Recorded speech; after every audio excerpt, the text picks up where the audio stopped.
Assalamualaikum warahmatullahi wabarakatuh. Selamat malam. Perkenalkan, nama saya Olga Nabila dengan NIM 0805 1382 32 8078. Di sini saya akan melakukan respon akhir dasar-dasar hidrodinamika dengan materi gelombang.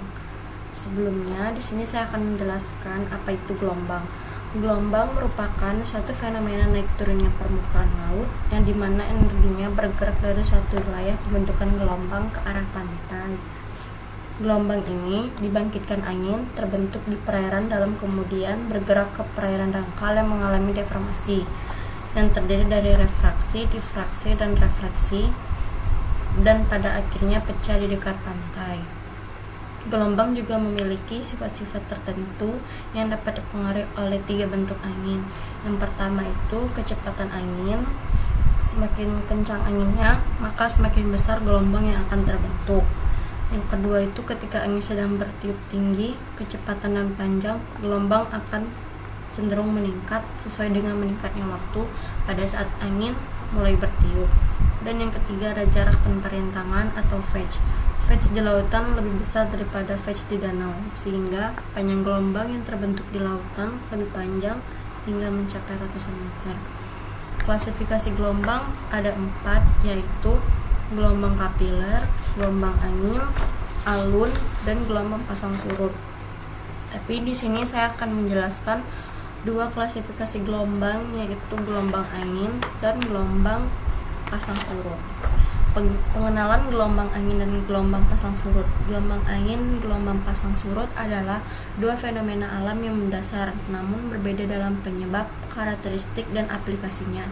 Pemahaman tentang kedua jenis gelombang ini sangat penting untuk kegiatan di laut, navigasi, dan prediksi cuaca. Definisi gelombang angin terdiri dari gelombang angin yang berdasarkan faktor pemicu dan karakteristik. Gelombang angin adalah gangguan permukaan air yang terbentuk akibat tiupan angin di atas permukaan air. Terus gelombang angin juga memiliki faktor pemicunya, yaitu yang disebabkan oleh interaksi antara angin dan permukaan air, seperti kecepatan, durasi, dan jarak angin yang berhembus. Berdasarkan karakteristiknya, gelombang angin juga memiliki tinggi, panjang, dan periode yang bervariasi tergantung pada kekuatan angin. Penyebab terjadinya gelombang angin itu ada 3, yaitu yang pertama ada tiupan angin, yang kedua ada perbedaan tekanan atmosfer, dan yang ketiga ada gaya gesekan. Yang pertama, tiupan angin. Angin yang berhembus di atas permukaan air akan mengakibatkan perpindahan energi dari angin ke permukaan air.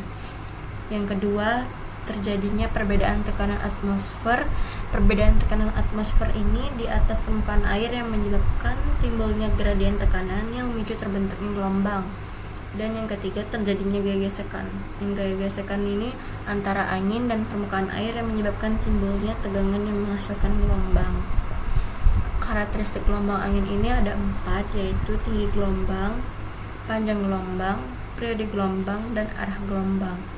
Karakteristik berdasarkan tinggi gelombang angin ini bervariasi dari beberapa sentimeter hingga lebih dari 15 meter tergantung pada kecepatan angin.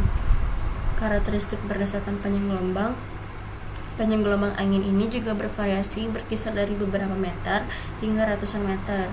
Berdasarkan karakteristik periode gelombang angin ini biasanya berkisar dari 2 detik hingga 20 detik.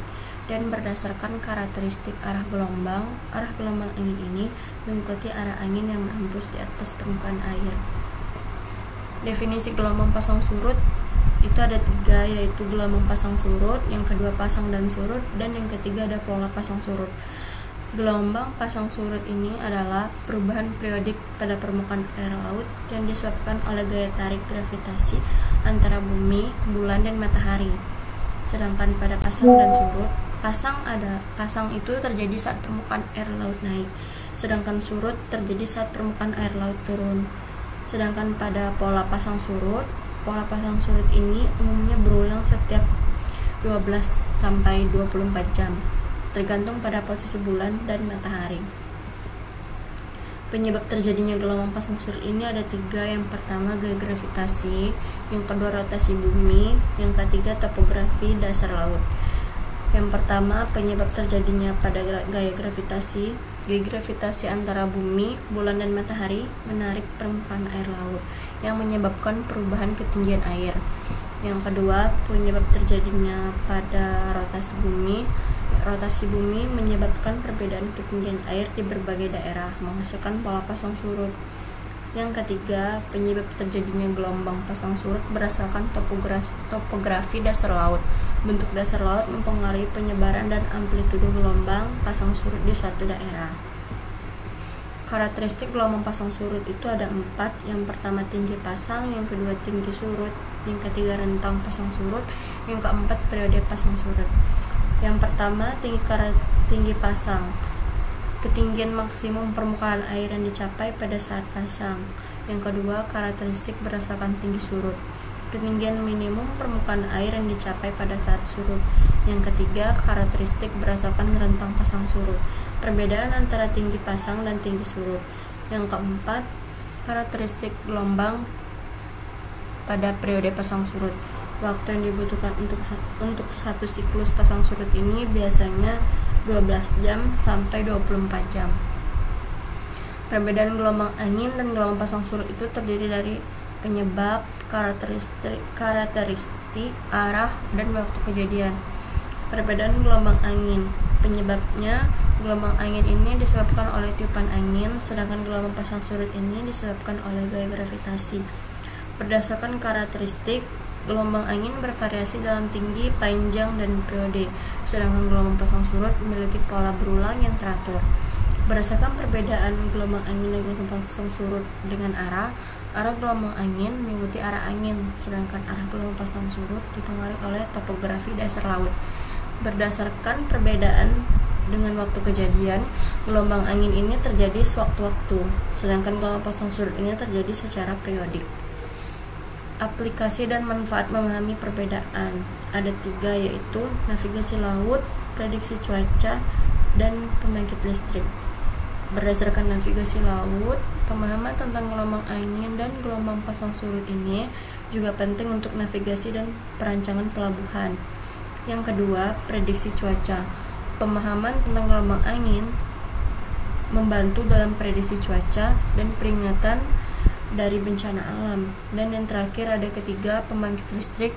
Pengetahuan tentang gelombang pasang surut bermanfaat untuk mengembangkan pembangkit listrik tenaga arus laut. Sekian materi dari gelombang. Saya mohon maaf apabila ada salah kata. Saya Olga Nabila. Saya akhiri dengan wassalamualaikum warahmatullahi wabarakatuh.